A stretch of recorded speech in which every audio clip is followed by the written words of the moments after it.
Is anybody really surprised? I mean, besides the New York City mayor and government officials, anyone else surprised by this? Bueller? No, because it's been happening for decades. If you are new here, hi, my name is Jess. I'm a person in long-term recovery who has in fact been to prison. If you want to follow me on any other social media platform, TikTok, Instagram, Patreon, that's $2. It's only ever going to be $2. All of that is linked down below, as well as my vlog channel and my podcast and all of the things. There's a lot of really exciting things happening in 2025. So make sure you're subscribed with notifications on so that you guys see when I upload. And yes, I hate saying my intro when I have to talk about really horrific things like this. Without further ado, let's kick this thing off.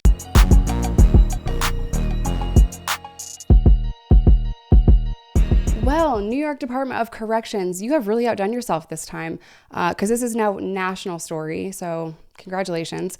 Once again, corrections officers in a facility in New York State have beaten an inmate so bad that they died. And this is not new. Do you know what you'll get told as soon as you enter Marcy Correctional Facility, which is just outside of Utica, New York? What they tell you on day one is, hey, bud, this is a hands-on facility. If you do something that we don't like, we will put hands on you. Like, it is notorious for beating inmates. And in fact, there was an investigation that was going on in New York a couple of years back, and about 80% of the inmates said, yes, we have endured either physical or abuse at the hands of the officers. And when the person doing the investigation brought that to officials, do you know what they said? Thoughts and prayers. Oh, well, because the investigator wanted the state of New York to implement certain things to make sure the inmates were safe, because what they are doing here is violating human rights. One of the things that was proposed was that corrections officers would have their vehicle, their person, and their home searched. Obviously, body cams and cameras everywhere and things like that. And New York was like, no, thank you, though. I have interviewed a couple people a while back that talk about this exact thing. I mean, Attica State Prison didn't even get cameras until 2016 or something like that? No, my bad. That was 2014 that Attica got cameras. I actually did an entire video on Attica, and I will leave it on the card up there if you guys are interested. But let's talk about the reason that we're here, and that is that 14 officers brutally beat a man by the name of Robert Brooks, and the next day he was pronounced dead. And I don't even know if I'm allowed to show part of the body cam footage. I'm going to try, but just warning you right now, it is very graphic and very hard to watch. So I'm going to play a little piece of that now, and then we'll talk about it.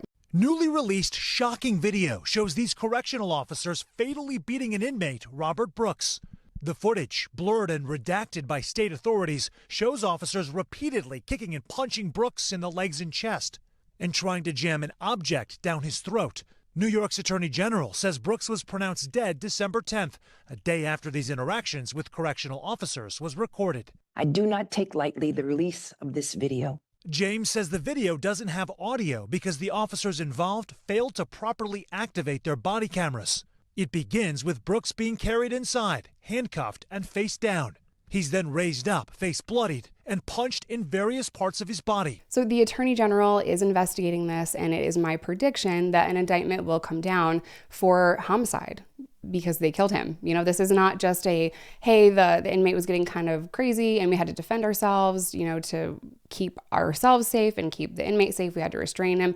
No, the officer shoving something in Brooks's mouth is the reason he died, probably, because initial findings came back to asphyxiation. Why can't I say that? Oh my God. He couldn't breathe. He was 43 years old, and he was serving a 12-year sentence for assault. And make no mistake, when you go to prison because you have committed a crime, the sentence is time.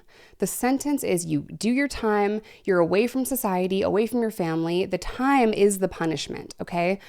You're stripped of all the free world things that are comfortable. That's the fucking punishment. The punishment is not murder. The punishment is not being beaten to death and asphyxiated with whatever rag that officer put in Brooks's mouth. Time and time again, I tell you guys these stories, and my comments are filled with, you shouldn't have broken the law. Officers are committing human rights violations every single day in every single prison, probably in this country. And the fact that the state officials of the state of New York want to act like, oh my God, this is so crazy and egregious and like a one-time thing, and I can't believe this.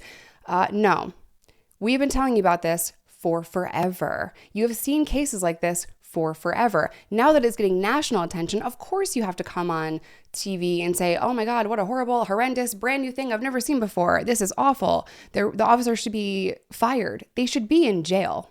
They should be arrested. It is my hope and it is my assumption that an indictment will come down naming every single one of them, not just the 13 corrections officers, but also the nurse that was in there as well. Every single person in that room needs to be charged in some way. It would be a wide range of charges. The first one obviously being murder.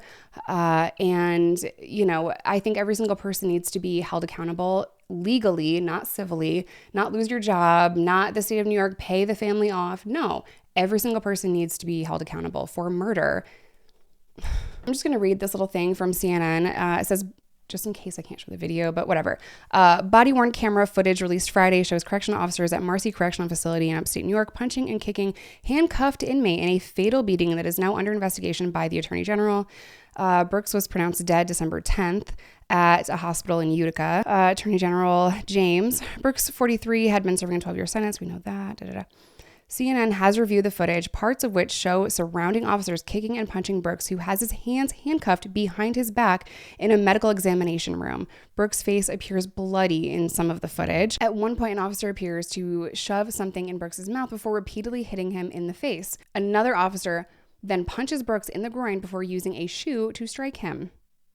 And it just honestly looked like sport to them. Some of the officers are seen smiling, but this is the craziest part, okay? 2 of those guards are named in a lawsuit because they assaulted another inmate, and the lawsuit is like a beat up squad lawsuit because they attacked an inmate, and I'm not going to show the picture. I think it's too gruesome, but he's very badly injured. So the beat up squad lawsuit happened in 2020, naming 2 of those officers, Sergeant Glenn Tromley and Corrections Officer Anthony Farina. I'm probably saying that wrong. In the lawsuit, Alvarez describes a very similar situation as one in which Robert Brooks died following an encounter with the guards at Marcy earlier this month. Alvarez's allegations, along with a second lawsuit filed against Marcy guards for a separate incident, echo each other. The beatings start at the prison, the inmates say. Then the inmates are beaten again on the way to get medical help. Those guards who don't throw punches watch and say nothing. The nursing staff is also to blame here because it's not just the guards doing this. The guards will hurt them very badly and then medical staff does nothing about it. Or sometimes they're married to each other. The nurses and the COs are married. It's very blue with blue. It's very us versus them. In the lawsuit, Alvarez alleged he was handcuffed on the ground following an altercation September 25th of 2020 with corrections officer Caleb Baus. I'm probably saying all these names wrong. Sorry. While on the ground, he was kicked multiple times in the head and body. Tromley and Farina were among 4 guards present while he was being kicked, the inmate said in a sworn deposition. He said he was unable to see who was kicking him, but that none of the guards intervened to stop the abuse. Alvarez said he was then dragged into a van to be taken to the prison infirmary while still in handcuffs. During the ride, Officer Skylar Tuttle punched him repeatedly while Farina and Tromley looked on. When the van arrived at the infirmary, Tromley finally intervened, telling Tuttle that's enough, according to the lawsuit. Alvarez suffered severe injuries, including facial fractures that required surgery and left him with a permanent facial deformality, the lawsuit alleges. In an affidavit included in court papers, Alvarez says Marcy had a security squad team that inmates call the beat up squad because it regularly beats up inmates. If you guys remember the video that I filmed with Randy, he said the same thing. You know, he was handcuffed, walking out of the office, and just for fun, the officer kicked him in the back just for fun. They will hit you and kick you and do horrible things to you just because they can, because at this point, there has not been any repercussions for it. To back up a little bit, I interviewed a man named Matt, and he said that day one, at a different facility in Attica, he was used as a battering ram on day one. And he has lifelong injuries, severe back pain, and it's just his whole life is different. He can't do a lot of the jobs that he wants to do, and he's around my age. I'm 35, so he's probably 40. He's been in severe pain for a decade because of all of the damage that the prison in New York did, and no one was ever held accountable for that. If you guys remember, my friend Michael Schimmelhorn he also died in a New York facility. Same exact kind of things happened, but we never got any closure with it. There really was no investigation, but he was taken to solitary confinement. He was badly hurt. They took him to the hospital, and a day later, he returned to the prison and he died. And for whatever reason, they just said it was an aneurysm. Again, Michael is my age, and I'm good friends with his family, and it's horrible that they just looked the other way. Something has got to be done because the state of New York is quite literally committing crimes inside of this prison. And every single prison in America has officers committing crimes.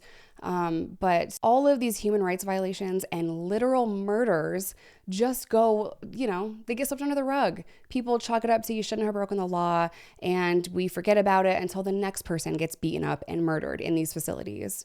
Like, when is enough enough? That's all I have for you guys today. I'm just really fucking tired of seeing this happen, and it doesn't look like there is going to be any meaningful change anytime soon. If you've been following me for a little while, then I have an incredible plan to reduce the prison population. But unfortunately, for-profit prisons and prison labor are so ingrained into our society that inmates make everything from license plates, American flags, every uniform ever, Starbucks covers. It's so ingrained into our society. Inmates are making corporations billions of dollars a year because they don't have to pay them a fair wage or worry about anything, benefits or any of that. So that's America, land of the free, and yet we incarcerate more citizens per capita than any other nation in the world, and it's only getting worse. And I don't think that's because America has more criminals than any other country. Just some food for thought. I'm going to end today's video here. As always, I love you guys. Stay safe, stay sober, whatever that looks like to you, because there is no wrong way to recover, and I will see y'all in my next one.